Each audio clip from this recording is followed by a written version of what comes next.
All right, good day, ladies and gentlemen. Thank you for joining me on this great episode of your favorite political talk show, The Truth with Ben Jokes. Now, the level of corruption and looting that is going on in Nigeria right now has become so high that people don't even talk about it anymore.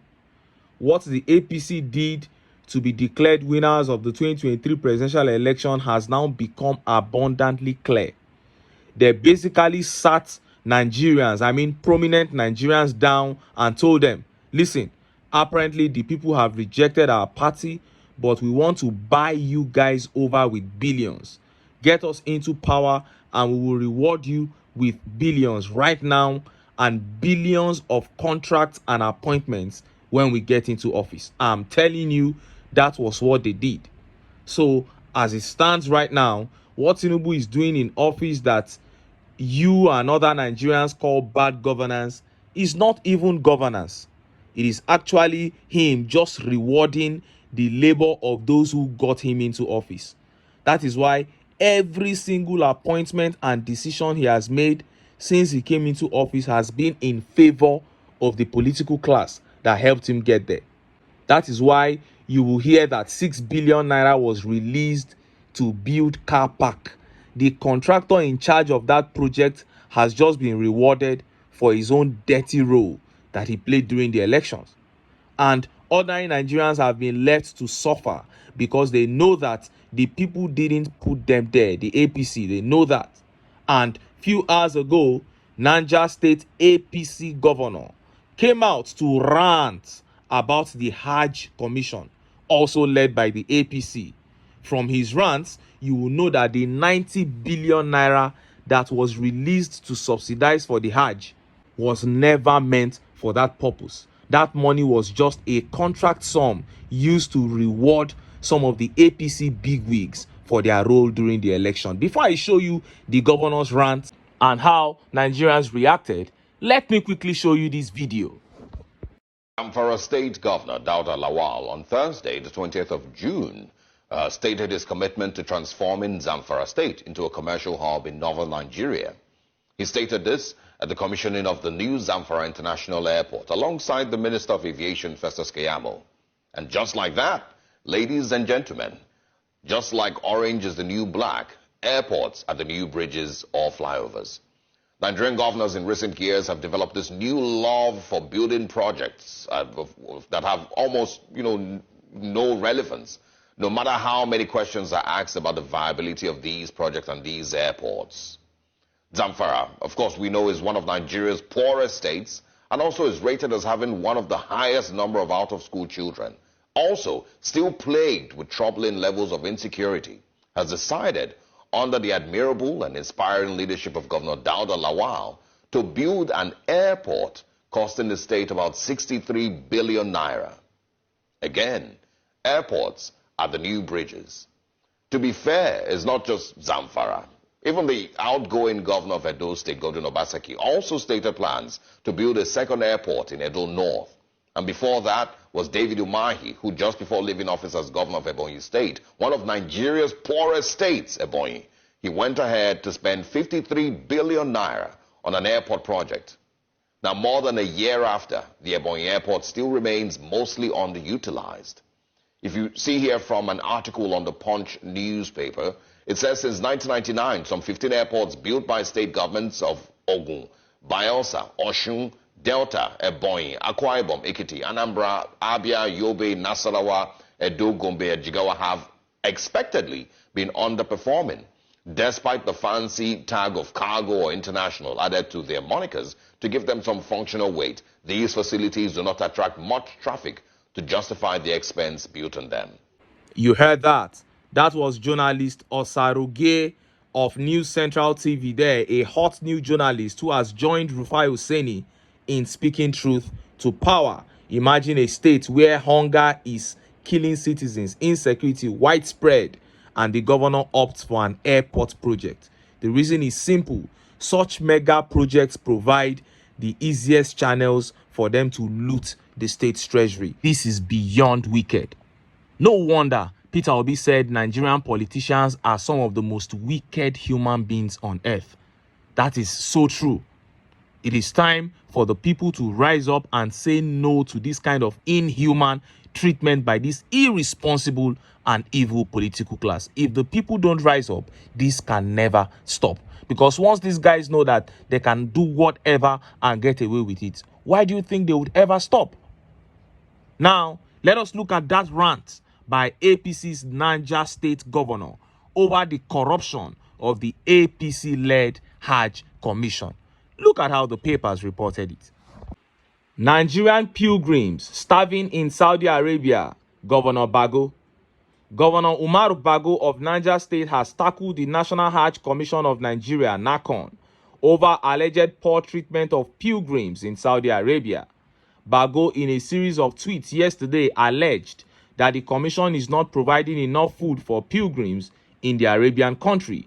The governor asked NAHCON not to force Arabian food on Nigerians, adding that some people are falling sick. He said, NAHCON has no business in chartering flights. It is not their business to feed the pilgrims because of the food. For example, I am from Niger State. If you allow me to feed pilgrims, I will be able to transship foods that people are locally used to Saudi Arabia to feed my own pilgrims. I will be able to get a kitchen that will feed my pilgrims from what they are used to, not to come and give them slices of bread or boiled egg, and people are starving. We have different cultures. You cannot force the Arabian cuisine on our people, and this is why they are falling sick. On the need for the private sector to drive operations of pilgrimage, Bago said if NAHCON must exist, then there should strictly be a regulator. But as I have told you, I am leading committees of governors to the Nigeria Governor Forum. From there, we go to the NEC. I will propose this motion and we will send a bill to the National Assembly where issues of this NAHCON should be reviewed. He also wondered why pilgrims got only $400 after subsidy was paid by the federal government. He said, what is $400? Somebody paid $8 million to you, NAHCON, and you come and give them a stipend of $400 to run themselves for 1 month? There is no reason why Hajj operations should last beyond 2 weeks. You bring pilgrims for 40 days. You leave them there, some 45 days. It is ridiculous because of racketeering in airlifting, in handling of cargo, and other things. Chai! 90 billion naira subsidy paid, money released, $400 per month. What else did they do? And you will see how this is going to be swept under the carpet. Nothing is going to be done because, like I said, it was a contract sum released for some APC bigwigs because of the dirty roles that they played during the 2023 general elections. This is what these guys are just doing in power, settling people with appointments and with contracts.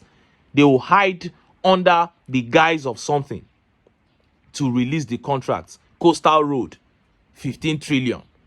They will just hide under something. Palliatives, this billion. Car park, 6 billion. But they are actually settling people that did their dirty jobs during the elections. And look at how Nigerians reacted. Look at some of the tweet reactions. This tweet by Uche says, with 90 billion, this is serious. I see no reason why people should embark on this pilgrimage if they can't afford it. And Oluwasegun here says, waiting them take the 90 billion do, my brother, they don't embezzle them. Fortune here says, with all the billions for pilgrimage, even state governors gave, una carry corruption reach abroad. Their corruption is everywhere. The corruption of the APC and PDP is not location sensitive. And this tweet here says, what happened to the 90 billion? Embezzled? The huge money that was spent on this Hajj, what happened to it? This is not funny. By the way, must the FG sponsor pilgrimage when the masses are hungry? These people are always looking for channels to steal our common resources. That is it. It's not about the exercise. They just release that money so that it can be, looted. They used it to settle people. But this tweet by Issa was actually berating the governor. He said, well, you don't care that even more millions of Nigerians are starving here in Nigeria, what is the big deal about the few in Saudi Arabia? That's a big one by Issa. He said people are starving here, even right there in your state. You are talking about the ones in Saudi Arabia. He wants them to give him the money for feeding them so that he can also embezzle it. Oh, These people, all they know how to think about is to steal. Anyway, this is the APC, and this is what they stand for: corruption everywhere. In all their dealings, corruption. Anytime you hear them announce that certain amount of billions will be spent on a project or has been released for a project, from the point of announcement, more than half of that money is already gone. Then to set up the committee that will receive the money from the government coffers, half of what is left is gone. Before you know it, the whole exercise becomes a joke. And when Shetima announced that Tinubu had released the 90 billion naira to subsidize, this year's Hajj, I said here that more than half of that money will be looted. One guy in the comment section, who is probably a Muslim, from his name you could guess, he told me that they would never mess with the Hajj funds, that it is a sacred exercise that every Muslim holds in high esteem. Look at what is happening now. Some people are still brainwashed to think that these guys care about all those things. They don't care. And fellow Nigerians from north, south, east, and west, it is more than obvious to us that the APC don't mean well for the masses of this country. It is high time we rose up and put our foot down and say that this cannot continue. Let us get prepared to take our country back and to send the APC out of power when next the opportunity calls. But until then, make I still enter town. Make I go get some ogbonge political news wey una go like. Why? Because of una. Now I dey here, so don't go away. Don't go.